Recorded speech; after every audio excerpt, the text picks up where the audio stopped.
Hola a todos, bienvenidos a una nueva Fresh Talk en la que vamos a hablar sobre la cultura del feedback colectivo y cómo esto puede impactar en la dinámica de nuestros equipos, en el rendimiento, en la frustración. Para ello hemos traído hoy a una invitada muy especial. Laura, bienvenida. ¿Qué tal? Bienvenida. Comencemos hablando sobre estas culturas que son un poco más tóxicas, culturas laborales tóxicas, ¿vale? Cómo este tipo de dinámicas pueden llegar a convertir en un empleado brillante, en alguien que se tiene que enfrentar luego a la frustración, incluso al bajo rendimiento. Es que muchas veces, lo digo por separar temas, ¿vale? Porque hoy vamos a hablar de feedback colectivo en concreto, y partimos, ¿no?, de cómo el mal entendimiento de este feedback colectivo puede generar una cultura tóxica. Al final todo está basado en la gestión que hacemos del error y la culpabilización de alguna manera de ese error, ¿no? Entonces, al final una cultura de feedback más abierta crea propiedad, pero hay que hacer una gestión adecuada de eso para que todos entendamos que esa responsabilidad es compartida, ¿no?, de alguna manera, y que no se genere este traspaso al individuo. Vale, ¿y cómo hacemos esta gestión? Es decir, ¿cómo se hace esta transición a una cultura de feedback colectivo? O sea, al final un poco la clave es cambiar la pregunta, ¿no?, de qué puedo hacer yo para mejorar o qué estoy haciendo yo mal, que muchas veces es el enfoque equivocado del feedback, pero es cambiar el foco del individuo al equipo, ¿vale? Entonces, ¿qué podemos hacer como equipo? ¿Cómo podemos mejorar como equipo? Al final, para mí hay un ejemplo que me encanta, que son los All Blacks. Ellos tienen una cultura de máxima transparencia y responsabilidad. Entonces, nadie recibe mal el feedback porque todo el mundo asume que es lo mejor para el equipo, no es algo individual. Entonces, claro, en el momento en el que planteamos el feedback como algo que has hecho bien o has hecho mal, todos nos protegemos, ¿no? Y si además estamos en un entorno de poca seguridad psicológica, pues evidentemente esto genera muchas dificultades de colaboración dentro del equipo.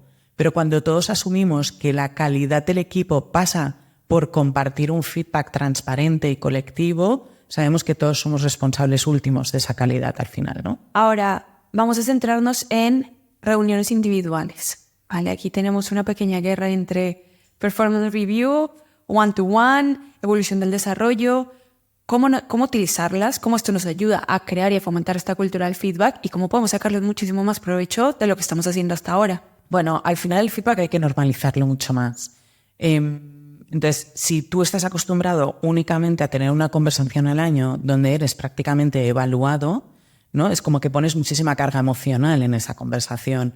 En realidad, en el día a día, tienes muchísimas oportunidades de dar feedback y de recibir o pedir feedback, ¿no? Entonces, lo que buscamos al final es un poco eso, es decir, llevarnos el feedback al día a día de la gestión del equipo, llevarnos el feedback a conversaciones recurrentes de one-to-one donde estoy aportando valor a esa persona, porque el enfoque no es tanto, o sea, al final la recomendación es dedicar un 20%, evidentemente, a mirar atrás de energía, me refiero a mirar atrás y pensar en qué se podía haber hecho de otra manera, y un 80% del tiempo y de la energía a pensar cómo podemos generar nuevos impactos, ¿no?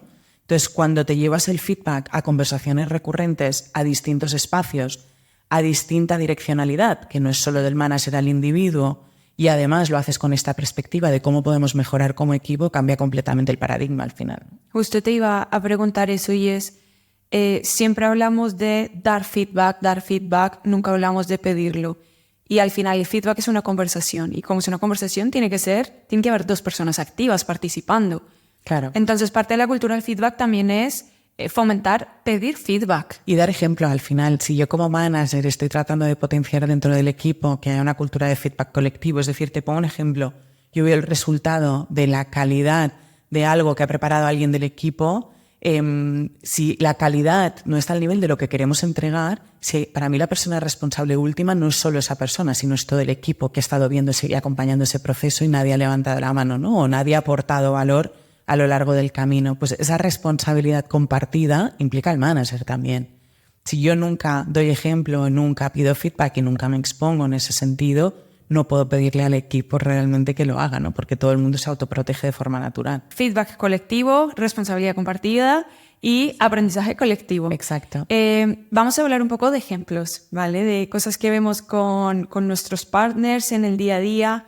Como hemos visto que, primero, cómo han llegado una empresa que se te venga a la mente, sin decir nombres, pero por entender un poco en qué contexto se encontraba, cómo ha sido el camino de fomentar todo este feedback colectivo y a qué punto ha llegado? Mira, al final, como todo cambio que tú quieres hacer, al principio lo tienes que hacer de forma muy consciente. Entonces, es necesario que generemos unos espacios, llámalo retrospectivas, llámalo dinámicas, donde trabajemos el feedback. Y poco a poco vamos construyendo esos espacios seguros donde todo el mundo ve que eso que estamos haciendo aporta valor y que no es un espacio donde vamos, de alguna manera, a tirarnos todo aquello que no nos gusta de los demás.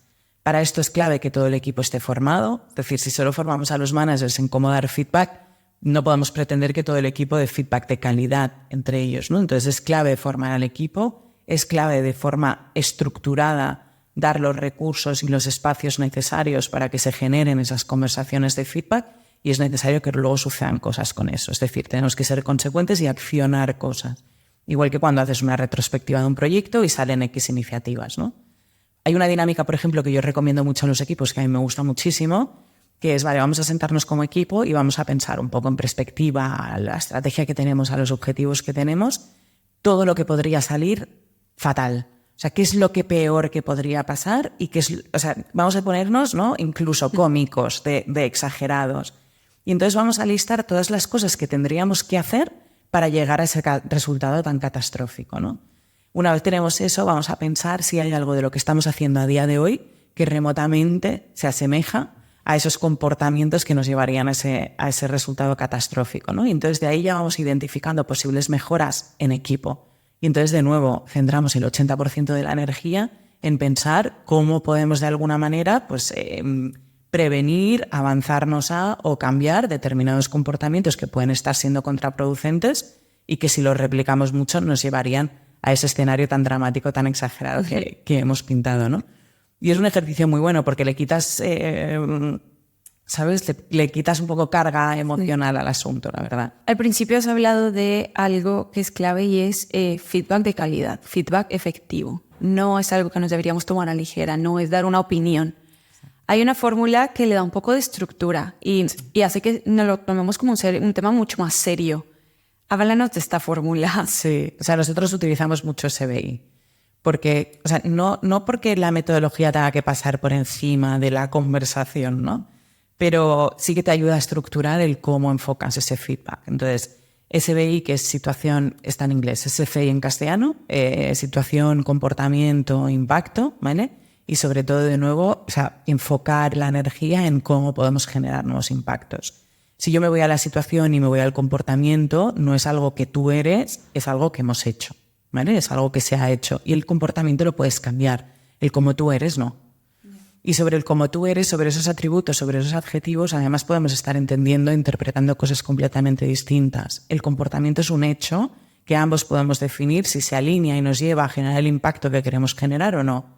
Si no, tenemos que pensar cómo podemos generar nuevos impactos. Entonces, con esta estructura de en X situación, el otro día en esta reunión con el cliente, el otro día en esta reunión de equipo, con este proyecto concreto, has generado este comportamiento, te has comportado de esta manera y esto nos ha llevado a este resultado. Pues oye, no has seguido X proceso, no has actualizado al resto de personas que estaban involucradas en ese proyecto y eso nos ha llevado a una descoordinación y a que no todo el mundo tuviera claridad sobre qué tenían que hacer para que el proyecto avanzara en tiempo, por ejemplo, ¿no? Es algo concreto, observable y sobre lo que podemos actuar, que al final es lo más importante. Y si generamos toda esta información, identificamos la información, generamos un plan de acción. Claro. Es más fácil llegar a, vale, ha pasado esto, pero vamos a hacer esto para no volver a caer en lo mismo. Entonces, ¿qué debería tener un plan de acción para que nos diga, vale, algo vamos a sacar de aquí, hay un verdadero impacto? Esto es una maravilla porque cuando lo trabajamos con los equipos muchas veces se van al proceso, ¿no? Que ha sido el histórico de muchísimas empresas. Es decir, tengo dificultades en cómo se deberían suceder determinados resultados y voy generando procesos que al final me cargan de forma burocrática, ¿no?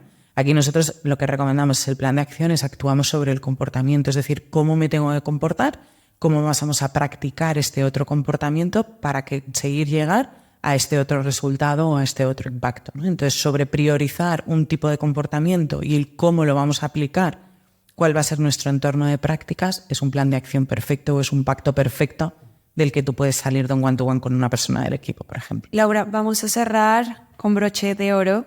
Desde tu experiencia, desde tu rol de manager, muchas personas se podrán o se estarán preguntando, vale, pues tengo claro cómo fomentar esta cultura de feedback, cómo hacer que el feedback sea efectivo, genera planes de acción.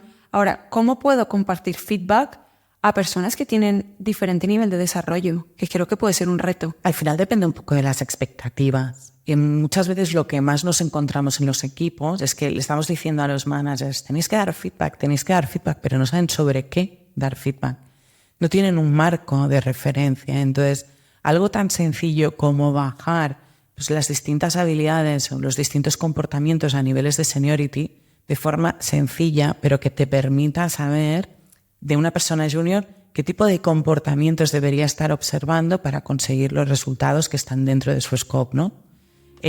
Esto ayuda mucho. Si tengo unos comportamientos de referencia, yo puedo observar si se están dando o no en el día a día y puedo dar feedback sobre ello. Muy bien, pues muchas gracias, Laura. Ha estado fenomenal. Gracias por compartir todo. Y a todas las personas que nos están escuchando y nos están viendo, muchas gracias por compartir este momento y os esperamos en la siguiente Fresh Talk.